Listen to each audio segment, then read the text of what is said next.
Hi, welcome to Woodworking Masterclass. I'm Steve and this is my shed. What we're doing this season is we're making boxes. One is a plywood box with a veneer and solid edging around it, and the other is a solid timber box made out of solid timber with a raised panel lid.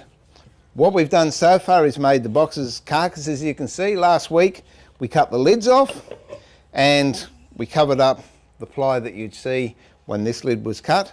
And now we'll get into the sharp end of the box making process where you start to put your own identities on it and start to make them look as if they're worthy of the time you've invested. What I'd like to start off with is make a stand. Now that by itself possibly would be quite acceptable as a box, but I like to have a little bit more pizzazz about it. So I'll show you how to make a stand. I've machined some timber up. What you've got to do is work out how much you want the stand to protrude from the box. I like about 5 mil either side. So what you do, you just measure up the width of your box, and in this case that's 230 by just under 200. So I'd want about 260 by about 210. Machine up the timber to the thickness that you want and the width to allow for that part to poke out and also to give you a decent platform. I've already cut some up. I've covered cutting miters in the past, but the reason I've cut these prior is I've sized the ends. Now by that I mean I've actually put a layer of glue over the edges. What that does, it prevents the glue from being sucked into the fibres of the timber and giving you a weak joint. Many times, I don't know if you've ever glued end grain, but you just see the glue being sucked away, and then when it goes together you get a weak joint. So sizing seals the end grain, so when you put the glue on you get a much stronger glue to glue joint. In fact, that and several other tips are on the net at Australian Wood Review.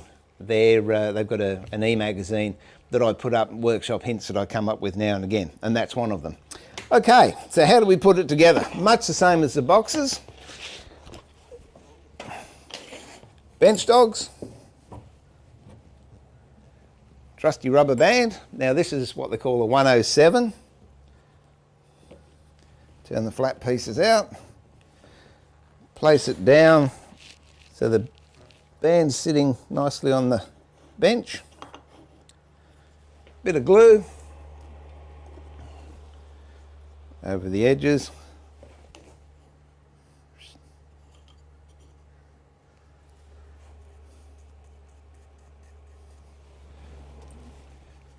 Then put your long bit in, a long bit, a side bit, the other side bit. There we go. Then gently push your dogs down, making sure that the band is on the wood and not rolling over on the corners. And the good thing about a rubber band is it exerts equal pressure all the way around. Now that's it. Just put that and let it dry. And once it's dried, you'll end up with one like this. Get that glue off of there. Where's my mat? Now that in itself possibly is quite acceptable as well, but it's a bit square and a bit bland. So what you can do is get a round over bit and just put it around the router and soften the edges, which I've done to this one. As you can see, it softens it and sort of leads the eye into the box. But again, I don't like sharp corners. So on the corners they're sharp, what we can do is round them over. To round them over, you can use, here we go. I use a carving chisel. You can use a flat chisel, but it's just quicker if you've got this is a 714. And you just knock the corners off.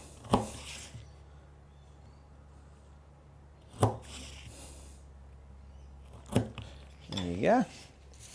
Get a bit of 180 again. So I love using Australian furniture grade timber species because they're nice and soft. Better than blue gum or spotted gum or whatever. So I use a lot of 180. And then you just round them over It really gives it a nice soft appearance. Doesn't take much, just adds that extra little bit of class. Look at that, Bob's bored, he's just gone to sleep. Am I boring you, mate? The price of stardom, eh? Love the way his ear sticks up, just in case he hears cellophane ruffling and there's some food. Last one.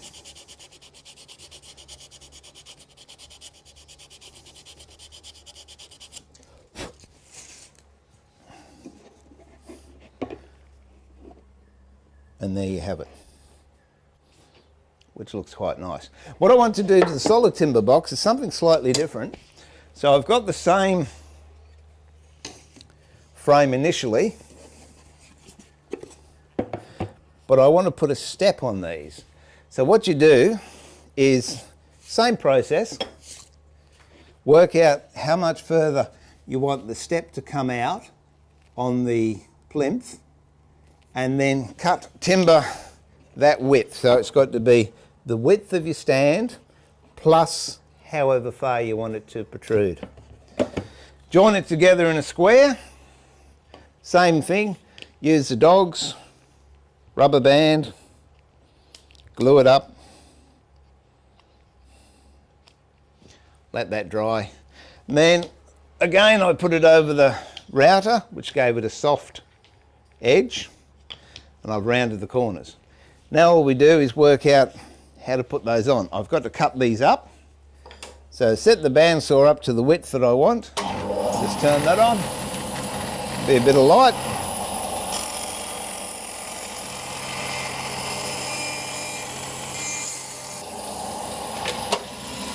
turn the bandsaw off, don't reach behind the blade, use a push stick or something or other.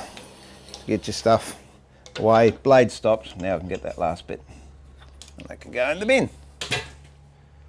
Okay, so on the bottom, whoops, where are we? On the bottom of the stand, which I've hidden. Why didn't you tell me where it was, Bob? You meant to be my assistant. Then sand these nice and flat, a dab of glue, and then just set them into the corner using a square.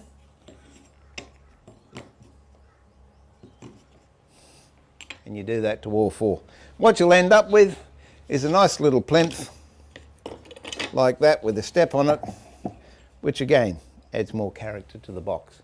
Now after the break, we'll attach one of the stands to the veneer box. I'm not going to attach it to this because then we're going to start fitting hinges. So see you after the break. Hi, welcome back. As I said before the break, I'll show you how to put the box on the stand. And again, I'm using another workboard. Put your stand on there, look around for, in this case I'm going to use this glue, and it's a very, very thin bead on the inside. You don't want to go in too close to the outside, because if it spreads and then you stain or try and polish your box, it's going to show through. We don't need the lid. Pop it on there and centralise it. So where the miters join, they're nice and central to that radiused edge, and you've got an equal amount all the way through. That looks pretty spot on to me. Again, another workboard over the top, a heavy weight, and now I can safely move that and put it away to dry without disturbing the box and the stand. Once it's dry, then you can put some brads in there or some screws if that's what you want to do. But that's to tack the stand on. And as I said, I'm not doing that on the solid timber one yet because we've got to fit the hinges. And here's all the paraphernalia for fitting hinges. It's a good thing about filming live, you never know how this is going to work. Sometimes you can get hinges done in 3 minutes, sometimes it'll take an hour and a half. So we'll see how we go here. Big problem with hinges, oh, not a huge problem, but something that really annoys me, is when you pick them up, and these just came from a normal hardware shop, they're 1-inch solid brass hinges, they've got all these annoying stickers on them. So all you need is, where is it? Oh, bit of kerosene, a little bit of, what's that, 4.0 steel wool, and just give it a good polish. I like that. It's a really fine steel wool, that. It's good quality. And I think this one's okay. All right, now we'll set the box up. That's all the tools I'll be needing. Make sure the marks line up so we know which way we're going and what you want the front of the box. That's got a fair bit of sapwood on there, so I'll have that at the back and I'll have this in the front. What I do straight away is, not all hinges are square and they're not all the same size. So I'll mark a left and a right, and you can work your own process out. Mine for years has been, I always mark the top leaf of the hinge. So I mean, I know that's my left, and this one I'll put an R on. Ouch. Put my glasses on because I just stabbed myself in the finger. Look at that, real blood. I bleed for my craft. There you go. That's an R for right. Now the other problem a lot of people come up against when they put hinges on, they join their box lid like this, place the hinges on, and then screw it up. But what happens when they shut the box doesn't shut totally. It's sprung like that because it hasn't left enough gap for the hinge to close properly. So I'll show you how to overcome that. In many cases, and this is a trial and error job, it's one thickness of veneer, which is about 0.7 of a mil, wrapped with masking tape. And that gives me just enough clearance, hopefully, that the hinges will go on properly and they won't snag. Now I'll just cut this to size.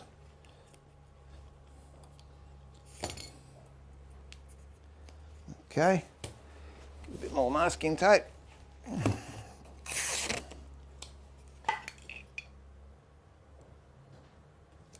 And I'll tape that to the box section. Put my glasses on.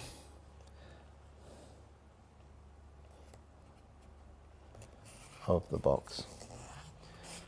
Now it's just a question of putting the top on, making sure that's going to be held centrally.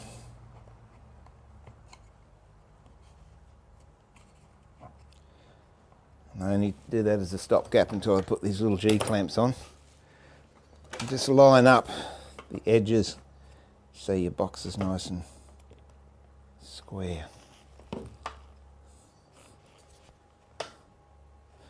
Okay, put these G clamps on.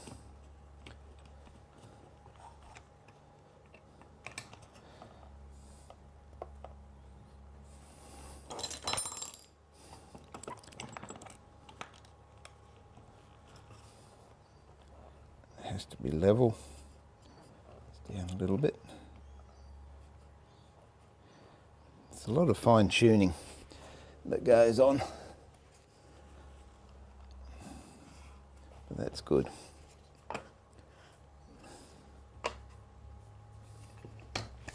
Okay, and this little purple envelope that I have all my pieces in for building these boxes, here's a hinge placement. It's just a thin bit of MDF with a bit of ply on the end, but I hold that from the edge, and this is one time when I actually will use a knife to do marking.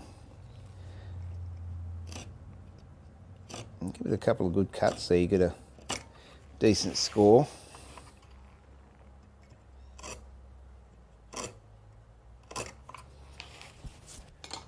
Get your hinges. Left one on the left side. Now the idea is you have the middle of the barrel lined up with the middle of the gap, and that, if you've got any meat hanging out either side, it should be enough to even that up so it's all nice and even.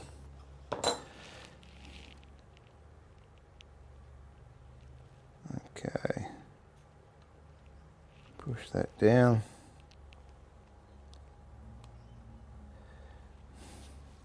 Where's my knife? And then mark with the knife along there. Do the same to the other side.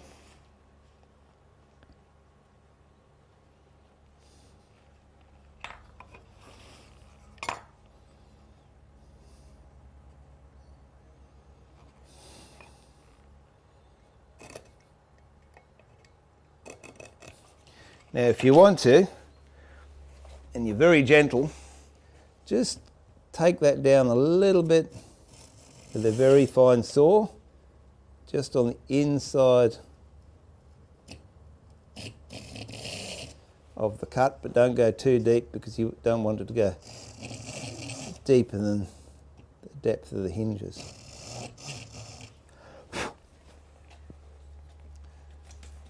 And then grab a sharp chisel and I just notch out up to that line, so I've got nice registration marks. Okay, I'll finish doing this whilst we go to a break, and then when we come back, if everything's good, we'll be able to screw the hinges in. Alright, I'll see you the other side of the break. Hi, welcome back. Just before the break we did the set out for the hinges, and now hopefully we're going to fit them. This is the downside of doing it live. Sometimes it works, sometimes it doesn't, so we'll give it a go. Okay, you can actually take this out with a chisel if you like. You can just tap them out and then clean them up, but I'm doing a lot of boxes, so I've actually got a designated router trimmer that I've made a special base for. This gives me far more control than using the trimmer, and I've got a, I don't know, I guess that's about an 8mm straight bit in it, and it's set at the depth of half of the barrel width. So I did a couple of test pieces just to make sure that it's the right width on a piece of ply, then you join that together, and these should slide in just with a bit of the barrel hanging out. And that's about where I want it. So everything's done there, and I'm going to router these.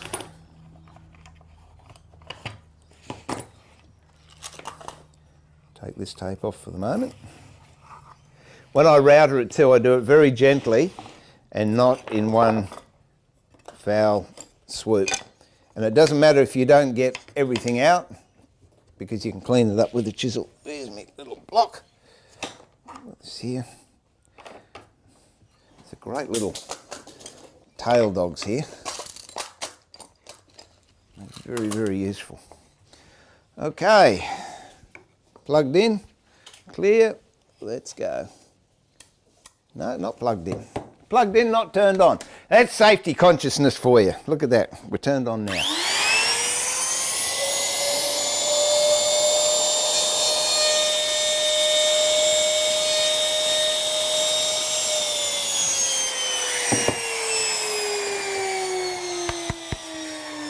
These bits here I'll clean out with a chisel in a minute. Let's wait until that router stops so I don't put my hand anywhere near it. Set the top up. There we go.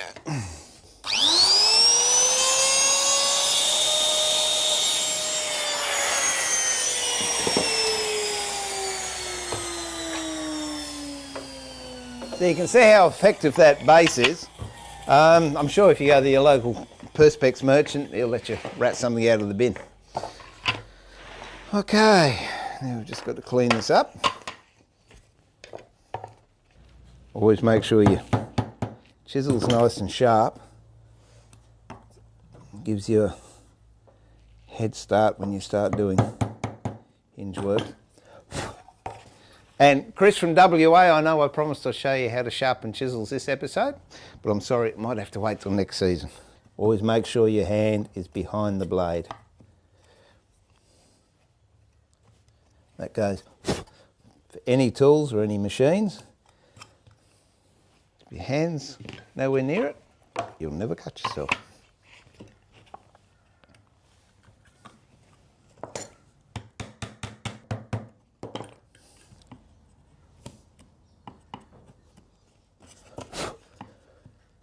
Ah!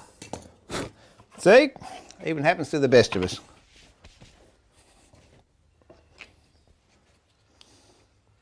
That's why they make super glue.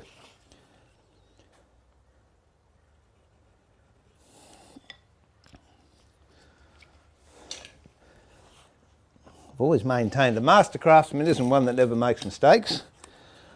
He's one that makes mistakes that you don't know about. Okay. I'm going to have to do there. Just leave that dry for a little bit and we'll move on to this one.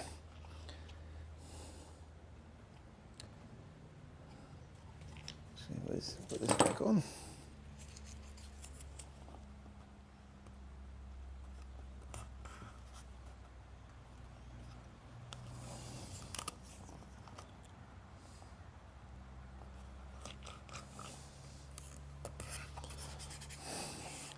That's to give us the gap. That hopefully should have taken by now. No, it hasn't. Okay, that's what we'll do.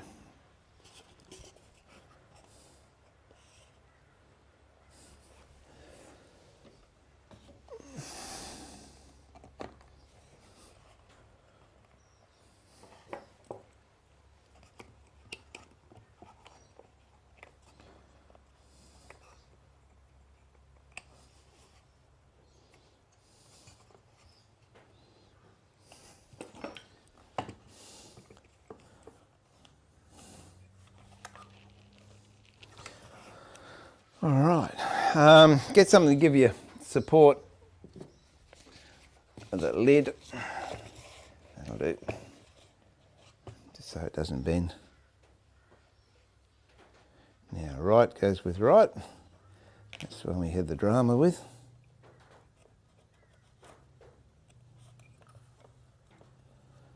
Let's cut that out of the way. Shouldn't be too much drama.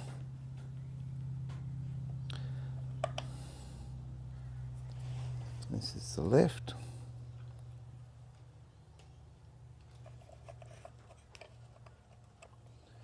Okay, so again, we've got the barrel centralised up between where the two joins. We've got a slight gap in there to allow the hinge to close so we don't get a spring.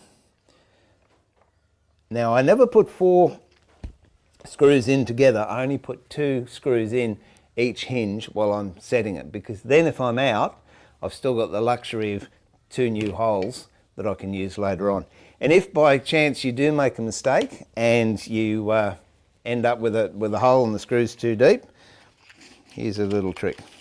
Get a match, drill it out to a little bit smaller than what the match is, put the match in with a bit of glue, snap it off, let the glue dry, clean it off with a chisel, and you've just made yourself a brand new piece of wood. Hopefully I'm not going to need that.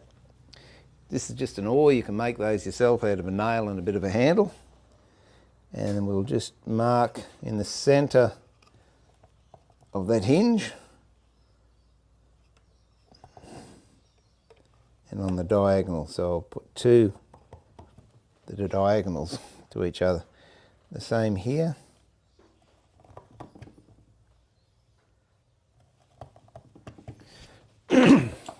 And this is about a 1mm drill bit. We don't need that clamp anymore. I prefer a hand drill to a cordless or an electric drill. It gives me far more feel and far more control over the depth of hole. But don't be misled, these work very effectively. So you have to be careful you don't go through your job. The next thing, screws, brass screws. Old cake of soap. I just use ordinary laundry soap or whatever I can lay my hands on. Give it to the thread. This cedar I'm going in is very, very soft, so it generally isn't a problem. But in harder woods, brass can shear off very easily. So just gently put the screw in.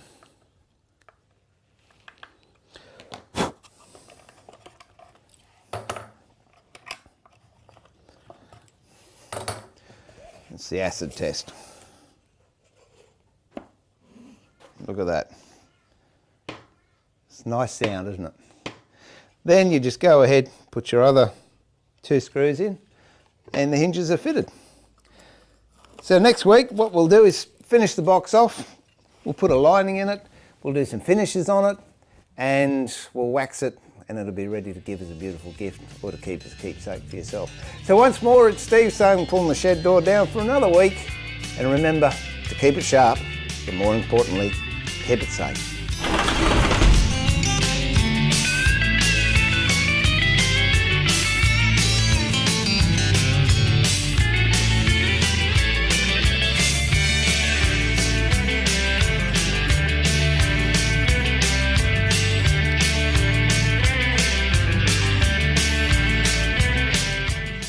Grab a copy of Woodworking Masterclass on DVD, and remember to keep it sharp, but more importantly, keep it safe and enjoy your woodwork. Hi, I'm Steve, and this is my shed mate Bob.